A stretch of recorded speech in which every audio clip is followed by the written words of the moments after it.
I tell everybody everything that we're working on, not only to hold myself accountable for when somebody asks whether or not we're still working on it, but it's all about the execution of it is the hardest part. I'll tell you what we're working on, and if you want to try to do it before we do, good luck. But that's kind of the part of it.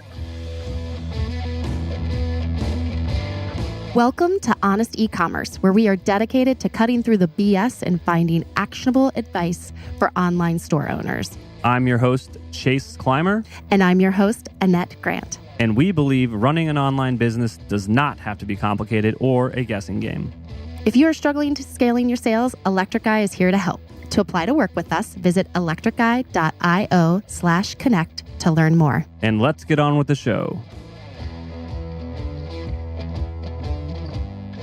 On today's episode of Honest E-commerce, we welcome Tommy Stalknecht. Tommy helps musicians distribute their music through Shopify, solving a very old problem.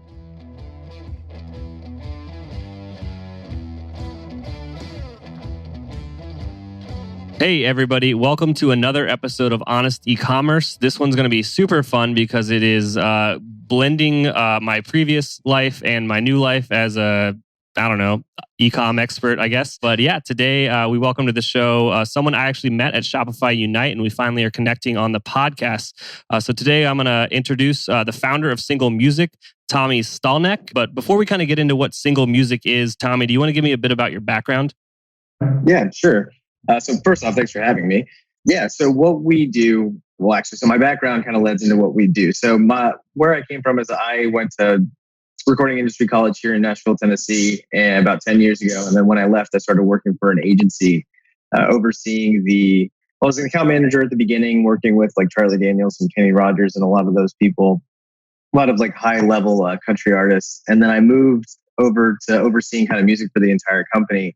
And one of the divisions for that agency was an e-com and fulfillment division. So anytime that the guys would have issues with the e-com, they would be coming to me to try to find out solutions for that. So we had about 60 Shopify stores that were running on, that were going through that division of the company. And anytime they had issues, I was just said, look, this is ridiculous that this company Shopify can be so big and there's not a solution for this already. So we can't be the only ones having this. So I set out to basically make Shopify be compatible with the music industry. And for anyone that isn't in the music industry, let me just tell you right now that it's in the fucking past. There are so many weird things that are still handled by spreadsheets. I can remember on Thursdays, we would have to go and find a fax machine at like whatever terrible hotel we were staying at, like, a Holiday Inn or something. We had to find a fax machine and fax in our SoundScans every week. So this kind of plays into what Tommy's doing over there at Single Music. So I guess first we should explain what a SoundScan is. Yeah, so like you said, a lot of the stuff so Shopify, as it being like a powerful platform as it is, the music industry is, as you know, super convoluted when it comes to certain things. And what SoundScan reporting is, that's the data provider for the Billboard charts. So they have scheduled times. It's basically it's a little bit different for digital and physical albums, but basically you have to submit your sales through SoundScan in order for those sales to count on Billboard. And prior to single, that was a manual process, just like you had described. So every week, artists would either have to manually put that stuff in, or merchandisers would have to do it for their entire roster or labels. And so what we did, and one of the main things that Single does, is report all of your sales automatically. So you can just start selling records, things like vinyl, whatever, digital, and we will make sure that they are counting onto the Billboard charts. Yeah, this is insanely like next level compared to what I remember doing back when we were touring. But back, I guess, when I was doing it, it was right before streaming came into the mix. It was right as iTunes was kind of in its heyday. But I guess when you're selling merch back then, it was definitely more a cash-based thing. And now with technology, people are doing this. It's probably more credit cards at the merch table, and tracking all that automatically is like so much further ahead than, we had like an Excel spreadsheet, and it was just super annoying. Yeah, absolutely. I mean, look, music is just like most other industries where they're moving towards direct to consumer. And I think that's where Shopify has been able to champion and have their most growth, is that most industries are realizing that, hey, I don't need to go through an Amazon or somebody much larger who doesn't share the data and takes a portion of their sales, they can just create their own storefront and they own the information, they own the data, they have the most revenue from that. They're not sharing any of that revenue.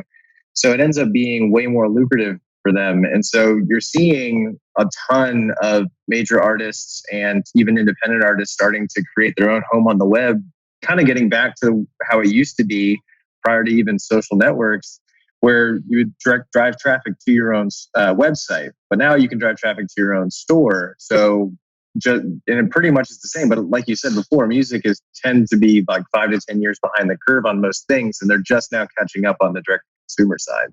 Absolutely. So the cool thing to think about with music, modern bands, is they are legitimately brands more than they are bands or musicians. They are building a brand. When it clicks on in their head that they have this established like community behind them as a musician or as an artist, and they can tap into that with their, with a direct to consumer retail site, they're making so much more money. Nowadays, record labels even see that. So just in the day of age now, you make your money from merchandise and from touring. You don't really make it from CD sales anymore, especially now with streaming. Yeah, I mean, you don't make as much money from recorded music in general. And you're completely right. I mean, when I was working for that old company, and I wasn't necessarily so much on the merchandising side, but I have enough experience in it. Like the merchandising, I mean, is like you go to the Foo Fighters website. Obviously, they're not coming up with the designs and stuff. They traditionally work with a merchandiser to find the designs and all that kind of stuff. So that was part of what my company did, or that old company. And when I would sit there with them, I would say, look, the main thing that you want to do is present yourself as a brand. So somebody would want to purchase the t-shirt or purchase whatever items from you as if they were standalone items, if they weren't a fan of yours. So you could have, rather than just having your name emblazoned on a t-shirt, you could have a very cool design that even if I don't necessarily like the band or I'd never even heard of them, I would still want to purchase that. When you see even more and more different major artists, good examples being like Drake. Drake doesn't really even sell much of merch branded as Drake. He sells everything as OVO, which is his clothing line. So he has two kind of separate businesses, but they're obviously commingled in the sense that he's making money off merchandise as OVO, but OVO can sell merchandise without having his name on it. So somebody can just go buy the little owl and all that kind of stuff and be seeing enormous gains doing it that way. Yeah, I just think that musicians in general just have such the upper hand when it comes to content marketing, because what they're producing is the top tier of content you could ever think of. Yeah, I mean, the other part too is, so most brands have the disadvantage that they have to create the relationship with the consumer. And so you want to sound hip and you want people to want to hear what you're saying. When it comes to entertainment and music, when you already have fans, they want to get your newsletter. They want to hear from you. They want to know, and they're way more open to hearing from the people that they already have a relationship with. And the music is the marketing piece for the rest of their stuff. I mean, I say that I don't want to sound like I don't have any like a value for the music. I'm a massive music fan, obviously. But when it, just like you said, merchandising and touring being what they're making their actual money from, it's the music that got them the fans so they could tour or they can sell merch. Yeah, I mean, I don't want to play down the value of music in this. This is definitely just coming from like a business perspective, and this is how it is in the modern day with just how the music industry works. But it's so cool to see how things are starting to tick into that modern direction. So let's kind of talk a bit about the app again. I mean, like, who's using the app? You know what I mean? Is it just random people off the street? Like, can you say any artists that are using it? Oh yeah, of course. So we work with T-Pain, Foo Fighters, 30 Seconds to Mars, 5 Seconds of Summer, independent labels like Smart Punk and Dynalone Records. We have about 1,000 artists that run through the platform now. So, and I would say predominantly it's the highest tier artists. And then it's probably about 60-40. And then 40% of it being just independents that find us or don't have a solution for reporting their own sales. So when I was starting the company, my path to market was to approach other merchandisers like the one I was working for to say, hey, I know you guys are having these problems because we had those problems. And so creating solutions for problems that we knew already existed makes it a lot easier when you're going to somebody to say, look, we're solving a problem. We're not trying to just like sell you on just like these newfangled ideas that sometimes you see in the music space. So we're a problem solving company for sure. Support for our podcast comes from our friends at Simpler, a new way to staff 24/7 sales and customer service on your e-commerce store. It works with your existing email and chat platforms, so setup is quick and easy. Simpler's network of on-demand, US-based Simpler specialists are standing by to answer your customers' most common questions. Set it up for free today and then turn it on or off depending on your customer volume. You only pay $2.25 for every resolution. No hidden fees, contracts, or minimums. Close more sales with Simpler by staffing your email and live chat around the clock with Simpler specialists. Start your free 7-day trial at simpler.ai/honest. That's simpler.ai/honest.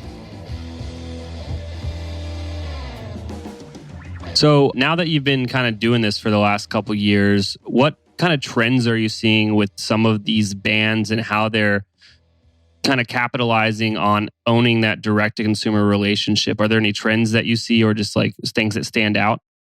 Yeah, I mean, with the resurgence in vinyl, most people, if you're not in the industry, don't realize how much of a comeback vinyl is actually having. And I think it's a reaction to streaming. So people want to feel like they're supporting the artist directly. So, and I think most people have just seen through general news reports the payments on how streaming doesn't necessarily pay as well and how independent artists can be struggling on that. But we see a ton of sales still existing for CDs even. I don't even have a CD player in my car, but people still buy it because they understand that that's directly supporting the artist. So we see a lot of bundling of digital and physical together, bringing the concept of buying a t-shirt and here's a CD into the digital age. So buying a t-shirt means getting a digital copy of the record. Ton of that. And obviously those count on SoundScan as well too. And then you can do like vinyl sales are still doing very well. CD sales, even cassette tapes are doing very well. But I think the biggest overall trend goes back to what you're saying about the brand side of things. As long as you have good design, and there's so many fantastic visual artists, and a lot of musicians are either visual artists themselves or have friends that are. And as long as they're creating good packaging and they're actually branding themselves very well, they tend to sell a lot better. I mean, I'm not going to name any names or anything like that, but we've worked with independent artists that have sold tons and tons of records, like 7,000 units, and hit number one on genre-specific charts. And I've seen very, very large names that anybody on this podcast would recognize sell effectively nothing because the merchandise that they had just wasn't good. So they would end up kind of just putting something out there and expecting that they're going to sell because they have their name, and people just don't buy it because it just looks like crap.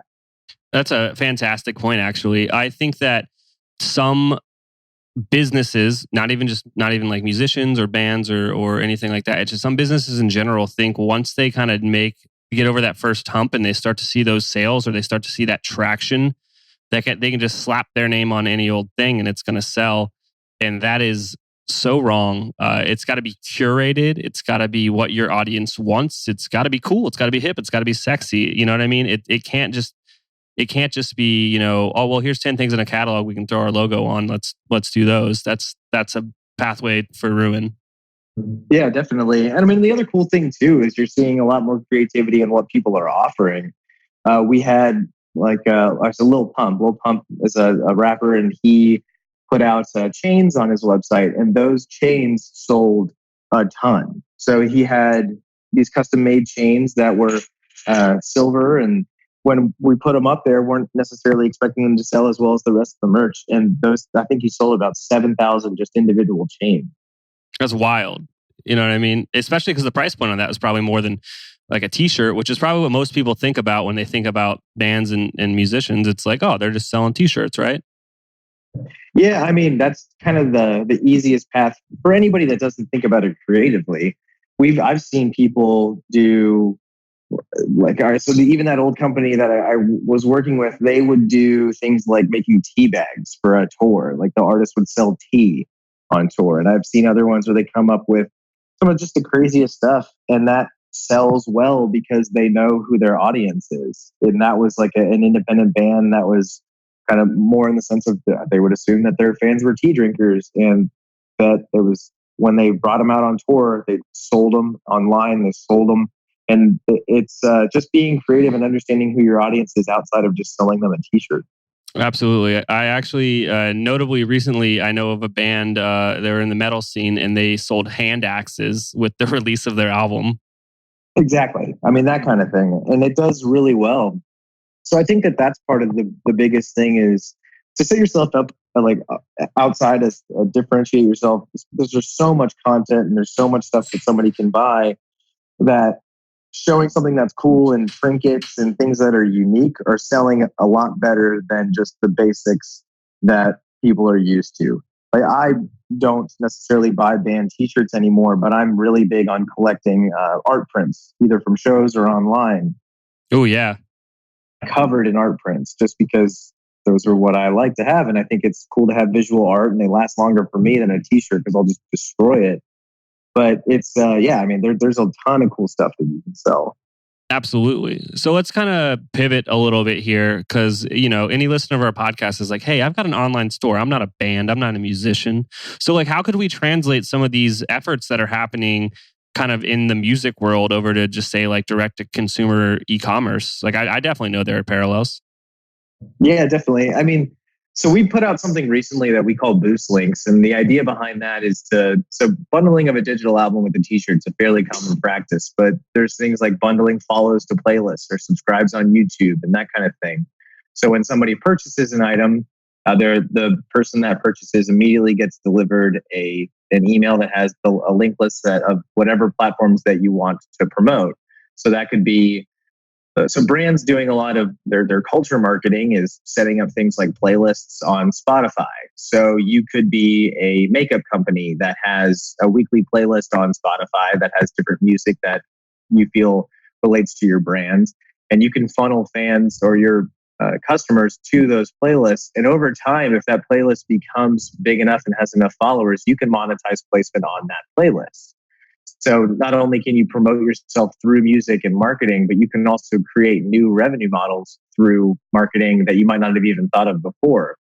Other stuff too is like if you obviously since gaming and influencers are massive sellers on Shopify, you can have somebody that, let's just say that they're a gamer and they're selling they have game jerseys and that kind of stuff. If somebody buys that, you can say, look, this is my Twitch stream and my Discord stream and I'm on TikTok or whatever.